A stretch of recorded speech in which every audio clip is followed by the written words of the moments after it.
Shalom Shalom Chaverim. Beshem Hashem Naaseh Venatzliach.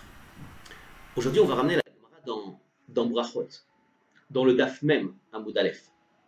La Gemara nous explique et nous dit que à chaque fois que quelqu'un va manger du pain, il doit faire une bracha. Il doit dire Baruch Ata Hashem Elokeinu melech haolam hamotzi lechem min haaretz. Maintenant, la Gemara nous dit et nous raconte que à chaque fois que on va faire cette bracha-là, on ne peut pas mettre le pain directement dans la bouche. On doit d'abord le tremper dans le sel ou dans un aliment qui est sur la table, une salade par exemple. Pourquoi? Pourquoi est-ce que je ne peux pas mettre le pain directement dans la bouche comme je fais quand je mange un gâteau par exemple? Alors, Rachid nous explique tout simplement et nous dit à cause du goût. Il nous dit que la farine qui était avant au temps de la Gemara n'était pas la même farine que nous avons maintenant.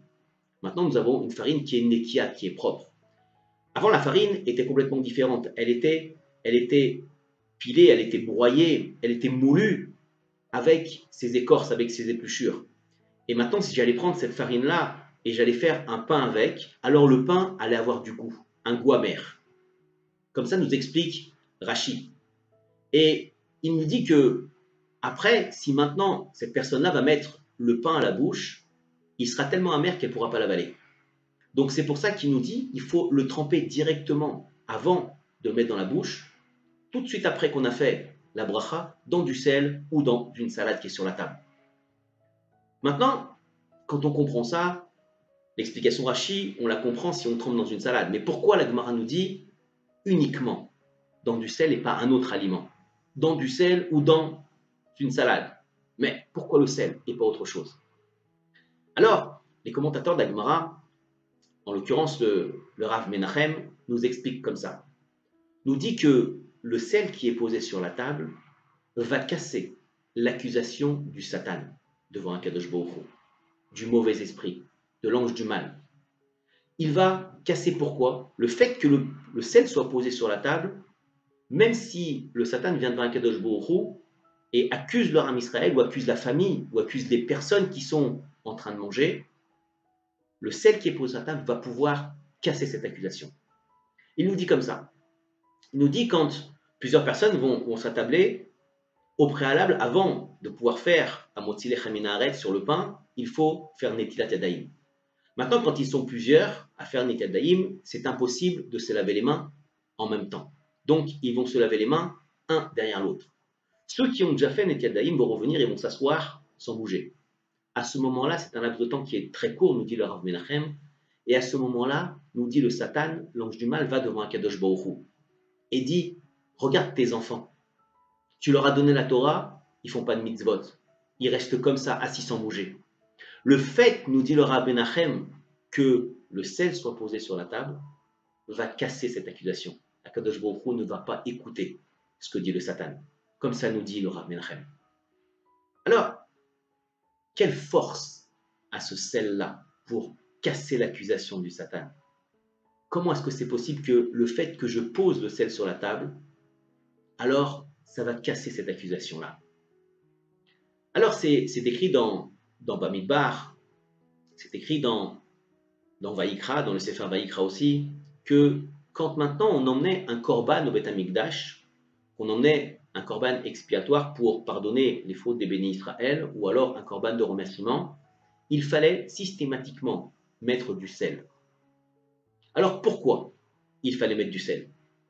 De la même chose aussi, on voit que pour Sukkot, quand on demande la pluie, il faut verser sur les 4 coins du Misbéach où nous faisions les sacrifices, dans le Beth Amikdash, de l'eau. Pourquoi?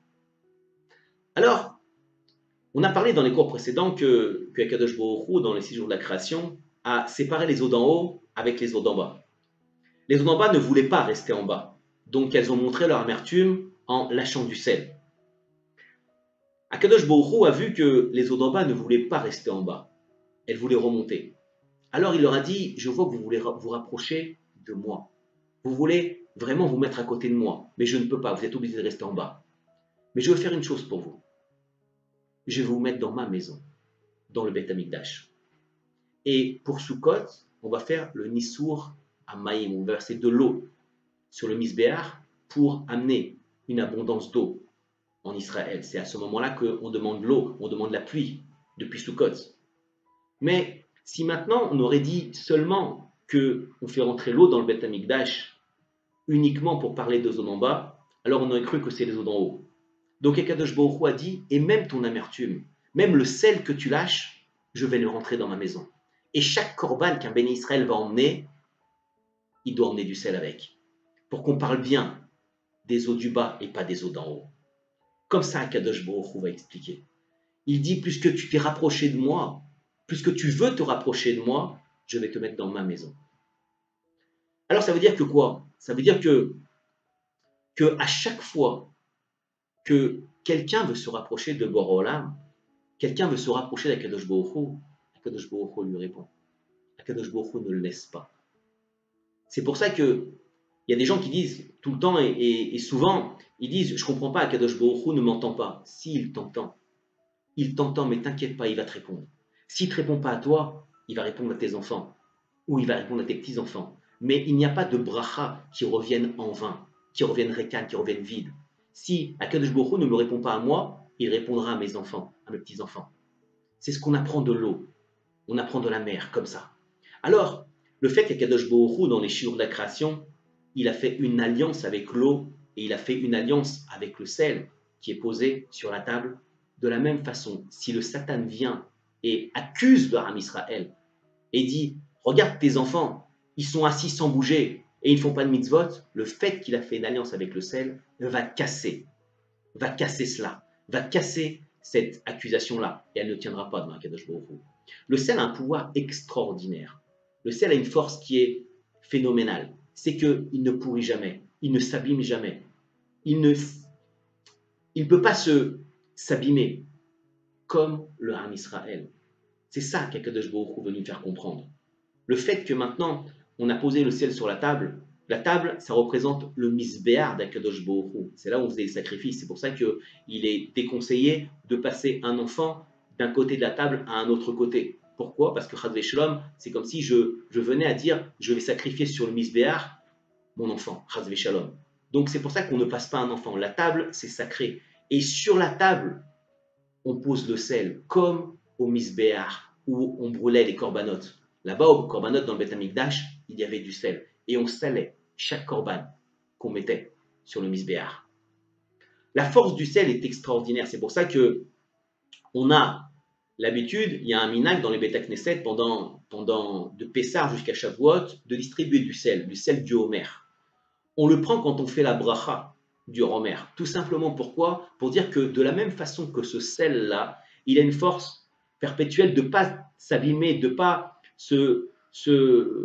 ne pas être consommable, de rester toujours comme il est. Alors de la même façon, on demande la même bracha pour le Ham Israël, pour nous, que de la même façon que ce sel ne peut pas se désintégrer, ne s'abîme pas, alors nous aussi, on ne s'abîmera pas. Comme ça, un Kadosh Baruch Hu veut nous donner. C'est pour ça qu'on a aussi le minag.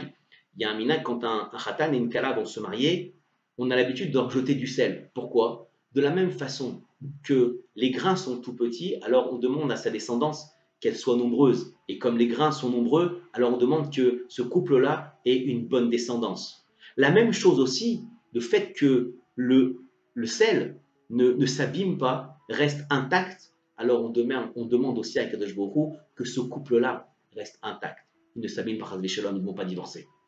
C'est ça la force du sel. C'est pour ça que les kabbalistes ramènent toujours et disent que même si je ne mange pas sur la table, je dois toujours poser le sel. Le sel a une force extraordinaire, a une force qui peut casser les paroles du Satan. C'est ce qu'on ramène, c'est ça la force du sel, les priorités du sel qui nous donnent la possibilité de casser le Satan, qui nous donne la possibilité de casser l'ange du mal. Alors, si on apprend cela, c'est la même chose pour nous. Parce que, en fait, on voit que quoi? Que Akadosh Baruch Hu a fait un pacte pendant le cycle de la création avec l'eau d'en bas et le sel. Et il l'a mis dans sa maison. Ça veut dire que quoi? Pourquoi? Parce qu'on voit que, en fait, l'eau voulait se rapprocher d'Akadosh Baruch Hu. Akadosh Baruch Hu leur a dit, vous êtes obligés de rester en bas, mais je vous mets dans ma maison. De la même façon, les bénis Israël, on a fait un pacte avec Baruch Hu. On a fait un pacte avec Akadosh Baruch Hu. à Shavuot. On a dit Naase Venishma. Naase, je ferai, Venishma. Et j'entendrai après la raison. Mais au début, je ferai. On a fait un pacte avec Borolam. On a fait un pacte avec Akadosh Baruch Hu. De la même façon que l'eau salée, Akadosh Baruch Hu l'écoute et la rapproche de lui, de la même façon, nous aussi, Akadosh Baruch Hu nous écoute et nous rapproche de lui. Alors, on a toujours l'impression qu'Akadosh Baruch Hu, Chas v'Shalom, n'est pas autour de nous, ne regarde pas. C'est complètement faux. Quand on va voir un tzaddik, quand on demande une bracha pour un tzaddik, on rentre dans son bureau et on demande la bracha. À ce moment-là, le tzaddik prie. Pourquoi est-ce qu'il prie? Tout simplement parce qu'il s'est rapproché d'Akadosh Baruch Hu. Akadosh Baruch Hu l'écoute. On apprend de là que quoi? Que plus je me rapproche de Borolam, plus Akadosh Baruch Hu m'écoute. Pourquoi? Parce qu'il a une alliance avec moi aussi. De la même façon que la mer et le sel ont fait une alliance avec Akadosh Baruch Hu pendant les 6 jours de la création, de la même façon, moi aussi, j'ai une alliance avec Akadosh Baruch Hu quand j'ai reçu la Torah. Donc quand je demande quelque chose, en fait, je le demande, Akadosh Baruch Hu va m'exaucer si je me rapproche de lui. C'est ce qu'il attend, Akadosh Baruch Hu. Il attend qu'on se rapproche de lui pour pouvoir nous répondre. Mais malgré que maintenant, Akadosh Baruch Hu ne nous répond pas, c'est ce qu'on pense, Akadosh Baruch Hu nous répond. Si nous, on n'est pas méritants, zoré, de pouvoir avoir une réponse à ce qu'on demande, alors ce sera nos petits-enfants ou nos enfants qui vont avoir cette récompense-là ou cette demande-là qu'on a demandée. Pourquoi? Parce que il n'y a pas de bracha, il n'y a pas de demande, de bakasha à Akadosh Baruch Hu qui ne reviennent vides. Akadosh Baruch Hu répond toujours. Il répond systématiquement. S'il ne répond pas à moi, alors il répondra à mes enfants ou à mes petits-enfants.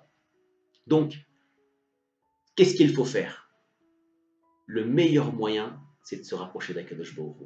Parce que plus je vais me rapprocher, et plus il va me répondre, Akadosh Baruch Hu. On finira par le motzi. Le motzi, on a l'habitude aussi de prendre Shabbat 2 pains. On prend 2 pains pour Shabbat. Alors, on dira que c'est par rapport à l'Echem Mishneh que la manne dans le désert tombait le vendredi 2 parts, parce qu'elle ne tombait pas Shabbat. Donc, la Torah nous dit de prendre l'Echem Mishneh 2 pains à chaque Seudot, à chaque repas. Pourquoi 2 pains systématiquement? Pourquoi je ne prends pas 3? Alors, à part la raison du Lechem Mishneh que la Torah nous dit, on va expliquer autre chose. Le Shabbat, c'est le Mekor HaBeracha. C'est la source de la bracha. Il y a 3 Seudot que nous faisons pour Shabbat. 3 repas. Le vendredi soir, le samedi à midi et Seuda Shlishit. Si je prends 2 pains à chaque Seuda, ça me fait 6 pains. 6 pains, en fait, ce sont les 6 jours de la semaine. Et quand je pose mes mains sur le pain et je fais Baruch Ata Hashem et le Kenu Melech Haolam Amotzi Lechem Min Haaretz, c'est comme si j'étais le Kohen Gadol qui bénissait le Ham Israël dans le Beth HaKnesset. De la même façon, qu'est-ce que je dis? Je bénis mes 6 jours de la création. Je bénis moi-même mes jours qui vont, puisque Shabbat c'est le Mekor HaBeracha, alors je bénis mes jours, je bénis les 6 jours de semaine que Akadosh Baruch Hu, il a donné la bracha pendant Shabbat. Moi je vais demander la bracha pendant la semaine. Ça veut dire que c'est pour ça. Et Chacham m'explique qu'il faut prendre 2 pains pour Shabbat, à chaque Seuda. On mettra les 10 doigts. Pourquoi? Tout simplement, le Chacham m'explique que 10 doigts, ce sont les 10 melachot, les 10 travaux que nous avons au moment où nous allons labourer, nous allons semer, nous allons couper le blé après, de labourer jusqu'à enfourner dans le four le pain, il y a 10 melachot, il y a 10 travaux. Et je mets ces 10 travaux-là pour que je dise à Akadosh Baruch Hu, de la même façon que ce pain-là est sorti, il est sorti après 10 melachot, 10 travaux. C'est pour ça qu'on met les 10 doigts quand on fait la bracha à Motzi Lechem Min Haaretz. Alors ça veut dire que quoi? Ça veut dire que tout est une bracha. Tout est une bracha. Il a juste à demander, à lever la tête. Il n'est pas honteux de demander à Akadosh Baruch Hu quelque chose, de parler seul dans cette fila en disant à Akadosh Baruch Hu, donne-moi ça, donne-moi ça. J'ai besoin que tu me donnes cela. Parce que plus je me rapproche d'Akadosh Baruch Hu, plus je demande à Akadosh Baruch Hu, et plus Akadosh Baruch Hu va me répondre. De la même façon que Akadosh Baruch Hu répond au tzaddik quand il demande quelque chose parce qu'il s'est rapproché de lui, de la même façon, Akadosh Baruch Hu va me répondre à moi. Et s'il ne répond pas à moi, il répondra à mes enfants. qu'Akadosh Baruch Hu nous aide à demander encore plus fort et à se rapprocher d'Akadosh Baruch Hu parce que on a fait un pacte nous aussi. On a fait un pacte à Shavuot. On a dit Naase Venishma. On a fait une alliance avec Borolam que on va faire ce qui est marqué dans sa Torah. Et Akadosh Baruch Hu nous a dit que si maintenant vous faites ce qui est marqué dans le dossier, dans le contrat qui est la Torah, alors sachez que moi, Akadosh Baruch Hu, je vous répondrai. Je vous répondrai et je serai présent à chaque moment. Même si vous pensez que je ne suis pas là, c'est faux, c'est complètement faux. Akadosh Baruch Hu est là systématiquement parce qu'Akadosh Baruch Hu fait tout pour le bien. Si on voit quelque chose de mal, alors Chaz v'Shalom, il sortira du bien de là. Il faut le savoir. Akadosh Baruch Hu ne fait rien pour le mal. C'est tout pour le bien. Qu'Akadosh Baruch Hu nous aide à maintenir cette alliance avec Akadosh Baruch Hu, à la tenir et à la faire.